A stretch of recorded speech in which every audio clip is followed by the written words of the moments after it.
Hello friends. ఈరోజు Nifty చాలా వోల్టాలిటీతో market end అయింది.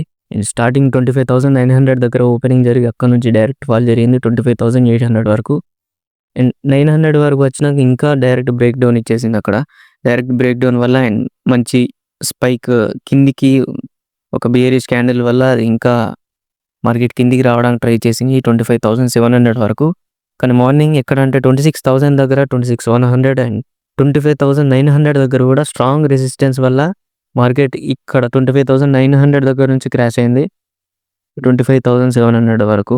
అండ్ మార్నింగ్ కూడా మనం మంచి ట్రేడ్ ప్లాన్ చేసుకోవచ్చు అక్కడ నుంచి. మార్కెట్ ఇక్కడ నుంచి మళ్ళీ రివర్సల్ అయ్యి మళ్ళీ అక్కడ నుంచి 25,720-30 వరకు వచ్చి అక్కడ నుంచి రివర్స్ అయింది అండ్ 25,800 దగ్గర బ్రేక్అవుట్ ఇచ్చేసింది. అండ్ బ్రేక్అవుట్ ఇచ్చి అక్కడ కూడా కొంచెం వోల్టాలిటీ బిహేవియర్ చూపించింది. అండ్ ఇక్కడ కూడా మనం ట్రాప్ కావచ్చు. స్టాప్ లాస్ పెట్టుకుంటే ఈజీగా స్టాప్ లాస్ హిట్ అయిపోయే ఛాన్స్ ఉంటుంది. ఎందుకంటే మార్కెట్ బ్రేక్అవుట్ ఇచ్చేసింది కానీ 25,800 టెస్ట్ చేయాలని అండ్ సపోర్ట్ తీసుకోవాలని మళ్ళీ వచ్చి అక్కడ కొంచెం టెస్ట్ చేసింది సపోర్ట్ దగ్గర 25,800.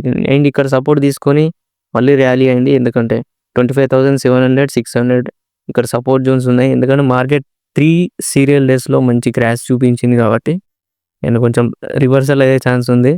అండ్ ఈరోజు కూడా మంచి రివర్సల్ జరిగింది. నిన్నటి క్రాష్తో చూస్తే సో కొంచెం రివర్సల్ అయినట్టు అయ్యి మళ్ళీ అది నార్మల్గానే ఎండ్ అయింది మార్కెట్. 25,800 దగ్గర టెస్టింగ్ అయ్యి 25,900 వరకు వెళ్ళింది. కానీ అంత సింపుల్గా వెళ్ళకుండా అది వోల్టాలిటీతో వెళ్ళింది. స్పైక్స్ ఇచ్చి మళ్ళీ పైనకి వెళ్ళి మళ్ళీ కిందికి బియరిష్ ప్యాటర్న్తో మళ్ళీ వచ్చి మళ్ళీ అక్కడ నుంచి 900 వరకు 25,900 వరకు వెళ్ళింది. అండ్ 25,900 దగ్గర ఫేక్ బ్రేక్అవుట్ ఇచ్చేసి మళ్ళీ రివర్సల్ అయింది. ఇక్కడ కూడా మనం ట్రాప్ అయిపోయే ఛాన్స్ ఉంది. బ్రేక్అవుట్ ఇచ్చిందని చెప్పేసి మనం మళ్ళీ ఎంటర్ అయితే అండ్ డేటా కూడా కొన్నిసార్లు ఇలాంటి వోల్టాలిటీ టైంలో డేటా అస్సలు పనిచేయదు కొన్నిసార్లు. ఎందుకంటే అక్కడ పుట్టోయేస్ కాలోయేస్ ఫాస్ట్గా అన్వైండింగ్ ఇలాంటి బ్రేక్అవుట్ టైంలో అవి అక్యురేట్గా కనబడవు. కొన్నిసార్లు మనం జాగ్రత్తగా ఉండాలి. లేకుంటే చిన్న స్టాప్ లాస్తో అండ్ ఎక్సిట్ అయిపోవడం బెటర్. అండ్ ఇక్కడ నుంచి మళ్ళీ ఫేక్ బ్రేక్అవుట్ ఇచ్చేసి మళ్ళీ రివర్స్ వచ్చి అక్కడ టెస్టింగ్ జరిగింది 25,900 దగ్గర. 2-3 ఈ రిజెక్షన్స్ వల్ల 25,900 దగ్గర మార్కెట్ మళ్ళీ 2 PM తర్వాత మళ్ళీ క్రాష్ అయింది అక్కడ నుంచి 100 పాయింట్స్ వరకు. సో ఈ క్రాష్లో మనం ఒక ఆపర్చునిటీ చూసుకోవచ్చు. ఎందుకంటే 2-3 టైమ్స్ రిజెక్ట్ అయింది కాబట్టి అండ్ స్ట్రాంగ్ రెసిస్టెన్స్ లెవెల్స్ కనబడుతున్నాయి అప్పటికే ఓఐలో. ఇక్కడ ఈ క్రాష్లో మంచి ప్రాఫిట్ కూడా బుక్ చేసుకోవచ్చు మనం. అండ్ మళ్ళీ నార్మల్ కండిషన్కి 8:15 నియర్లీ మార్కెట్ ఎండ్ అయింది. ఎందుకంటే మార్నింగ్ ఆఫ్టర్నూన్ 1 PM తర్వాత మార్కెట్ 25,800 అండ్ 25,900 ఈ రేంజ్లో మంచి ఓఐ బిల్డప్ జరిగింది కాల్ ఓఎస్లో అండ్ పుట్ ఓఎస్లో. సో అందుకే మార్కెట్ ఈ రేంజ్లో ఉండొచ్చు అనుకున్నాం అండ్ ఈ రేంజ్లోనే ఎండ్ అయింది. కానీ నేను మార్నింగ్ లైవ్ స్ట్రీమ్ పెట్టాను ఒక 20-30 minutes. కానీ మార్కెట్ ఈరోజు అనుకూలంగా లేదని లైవ్ స్ట్రీమ్ కూడా క్లోజ్ చేశాను. అండ్ షార్ట్స్ కూడా ఏం అప్లోడ్ చేయలేదు, కొంచెం బిజీ ఉండడం వల్ల వర్క్లో. అండ్ ఈరోజు నా ఆర్డర్ బుక్ చూపిస్తాను మీకు. ఎందుకంటే యూట్యూబ్లో ప్రతి క్రియేటర్ అయినా కంటెంట్ క్రియేటర్స్ కానీ యూట్యూబర్స్ లైవ్ స్ట్రీమ్ పెట్టేవాళ్ళు కానీ ఇలా కొంతమంది మీకు డైరెక్ట్ అనాలిసిస్ చెప్తారు కానీ వాళ్ళ పిఎన్ఎల్స్ కానీ వాళ్ళ వెరిఫైడ్ పిఎన్ఎల్స్ ఇవన్నీ చూపెట్టరు. ఎందుకంటే వాళ్ళ సైకాలజీ ప్రకారం అవి చూపిస్తే వాళ్ళ మైండ్ అనేది గ్రీడీనెస్ కూడా వెళ్ళిపోతుంది. ఎందుకంటే ఇప్పుడు క్రియేటర్స్ కానీ వాళ్ళకున్న ఫాలోవర్స్ ఇక్కడ సబ్స్క్రైబర్స్ ఉంటే సో వాళ్ళని చూసి వీళ్ళు ఇన్స్పైర్ అయిపోయి ఇంకా ఏమైనా గ్రీడీనెస్కి దిగుతారనే ఒక టెన్షన్ ఉంటుంది. అండ్ ప్రతిరోజు చూపెట్టాలంటే సో ఈ ట్రేడింగ్ యాక్టివిటీలో ప్రతిరోజు చూపెట్టాలంటే ఇప్పుడు ఈరోజు చూపిస్తే మళ్ళీ రేపు ఎలా ఉంటుందో తెలియదు.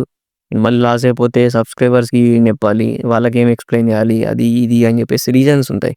సో వాళ్ళ ప్రతి ట్రేడర్ అనుకుంటాడు. కానీ యూట్యూబర్స్ ఖచ్చితంగా వాళ్ళు ఒకవేళ ఈరోజు అనాలిసిస్ చేస్తుంటే అనాలిసిస్ ఎక్స్ప్లెయిన్ చేయాలి, లేకుంటే వాళ్ళ ఆర్డర్ బుక్ చూపెట్టాలి, వాళ్ళు ఎక్కడ ఎక్స్క్యూట్ చేసి ఎక్కడ ఎక్సిట్ అయ్యారని చెప్పేసి. ఎందుకంటే మన సబ్స్క్రైబర్స్ కూడా ఒక ఐడియా వస్తుంది ఎలాంటి సైకాలజీ బిల్డప్ అయింది అండ్ ఎలా ఎక్స్ప్లెయిన్ చేస్తున్నారు అండ్ అందులో అర్థం కావడానికి ఎంత నాలెడ్జ్ మనం గెయిన్ చేసుకోవచ్చు అనేదే ఒక మెయిన్ పాయింట్ అందులో. అండ్ డిస్ప్లేన్ ఇంకోటి అండ్ డేటా బట్టి ఈ డిస్ప్లేన్ ప్లస్ ప్రైస్ యాక్షన్ ఇవి 3 వర్కౌట్ అవుతే ఈజీగా మనం ఈ ప్రతి ట్రేడ్ ప్లాన్లో మనం కొంచెమైనా డిస్ప్లేన్డ్గా ప్రాఫిట్ అయినా లాస్ అయినా తీసుకొని బయటికి రావచ్చు అండ్ క్యాపిటల్ని కూడా సేవ్ చేసుకోవచ్చు. సో మేజర్ థింగ్ వచ్చేసి క్యాపిటల్ సేవింగ్ లేకుంటే మాత్రం ఎప్పుడో ఏదో ఒక రోజు మాత్రం ఈ గ్రీడీనెస్ అటాక్ వల్ల ఎమోషనల్‌గా హిట్ అయిపోయి ఒకటే రోజులో లాస్ అవ్వడం. 1 వీక్ ఆర్ 1 మంత్ వరకు ఏదైనా ఆప్షన్‌ని హోల్డ్ చేసుకొని పెట్టుకొని అందులో కూడా లాస్ అవ్వడం. సో, ఇలానే జరుగుతుంది. అందుకే మంచి డిసిప్లిన్ ఉంటే గానీ మనకున్న స్ట్రాటజీ వర్కౌట్ కాదు. మనకున్న డిసిప్లిన్ ప్లస్ అందులో ఉన్న డేటా. సో, ఇవన్నీ ఏం వర్కౌట్ కాదు. ఫస్ట్ ఆఫ్ ఆల్ మన ట్రేడ్ ప్లాన్ ప్లస్ దానికి తగిన డిసిప్లిన్ ఉండాలి మనకి మార్కెట్‌లో ఎప్పుడైనా.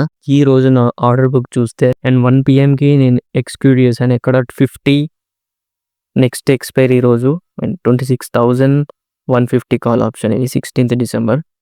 అండ్ ఇక్కడ నేను ఎగ్జిక్యూట్ చేసింది 50 ప్రీమియంలో అండ్ 75 క్వాంటిటీ సెల్ చేశాను ఇక్కడ నుంచి. అండ్ సెల్ చేసినాక మార్కెట్ కొంచెం వోల్టాలిటీతో 57, 58, 59 వరకు వెళ్ళింది. అండ్ అక్కడ నుంచి కొంచెం రివర్సల్ తీసుకోగానే నేను మళ్ళీ ఇంకొక లాట్ తీసుకున్నాను. 54లో ఎగ్జిక్యూట్ చేశాను. అండ్ 54లో ఎగ్జిక్యూట్ చేస్తే అది అండ్ 54లో ఇంకొక క్వాంటిటీ పెంచాను. 75 quantity overall 150 quantity average 52. And ఈ 52 నుంచి మార్కెట్ ఎగ్జాక్ట్లీ 1 PM 2 తర్వాత 2-220 ఈ PM తర్వాత మార్కెట్ కిందికి వెళ్తుంది అనుకున్నాను. ఎందుకంటే అక్కడ రివర్సల్ అయింది కదా 2-3 టైమ్స్ రిజెక్షన్ వల్ల అండ్ రెసిస్టెన్స్ లెవెల్ కూడా స్ట్రాంగ్గా ఉంది ఇక్కడ. అండ్ ఈ రిజెక్షన్ వల్ల నేను ఇక్కడ ఇంకో లాట్ తీసుకొని మళ్ళీ అందులో 150 క్వాంటిటీ 52 దగ్గర నుంచి మార్కెట్ క్రాష్ అయింది. అండ్ నేను ఎగ్జిట్ అయిన ప్రైస్ వచ్చేసి 46 దగ్గర. 46 మీరు క్యాలిక్యులేట్ చేసుకోవచ్చు ఎంత అవుతుందని. 54 అండ్ 50 యావరేజ్ 52లో నేను సెల్ కొట్టేశాను 150 క్వాంటిటీస్. అండ్ ఇక్కడ నుంచి 46లో మళ్ళీ ఎగ్జిట్ ప్లాన్ చేశాను బై ఆర్డర్. అండ్ నెక్స్ట్ ఇంకో ట్రేడ్ ప్లాన్ 26,150 పుట్ ఆప్షన్ ఇది 16th డిసెంబర్ 271 to 272లో మార్కెట్ లిమిట్ ఆర్డర్ పెట్టాను buy order. Stop loss limit order ఇది 271.65లో ఎగ్జిక్యూట్ అయింది బై ఆర్డర్. అండ్ అక్కడ నుంచి ఎగ్జాక్ట్ టైంలో నేను ఒక 20-19 పాయింట్స్లో ఎగ్జిట్ అయిపోయాను. ఇంకా క్రాష్ అయింది కానీ అక్కడ ఒక టైప్ ఆఫ్ ఫియర్ స్టార్ట్ అయింది. ఎందుకంటే వోల్టాలిటీ వల్ల మళ్ళీ మార్కెట్ రివర్సల్ అయ్యే ఛాన్స్ ఉంటుంది. ఎందుకంటే టైం 3 PM వరకు వచ్చేసింది అనుకొని 2-2:30 PM వరకు నేను ఎగ్జిట్ అయిపోయాను. ఇందులో 289 దగ్గర 271లో ఎంట్రీ అండ్ 289 దగ్గర ఎగ్జిట్ ప్లాన్ చేశాను. అండ్ ఈ రోజుకి ఈ 2 ట్రేడ్స్ ప్లాన్ చేశాను అండ్ ఎగ్జిక్యూట్ చేసి అందులో ప్రాఫిట్ కూడా తీసుకున్నాను. మీరు ప్రాఫిట్ క్యాలిక్యులేషన్ ఈ ఆర్డర్ బుక్లో మీరు చూసుకోవచ్చు. And that's it. మళ్ళీ నెక్స్ట్ వీడియోలో కలుద్దాం. And subscribe to options Telugu. And ఈ వీడియో కనుక మీకు నచ్చినట్లయితే లైక్ అండ్ షేర్ సబ్స్క్రైబ్ చేసుకోండి.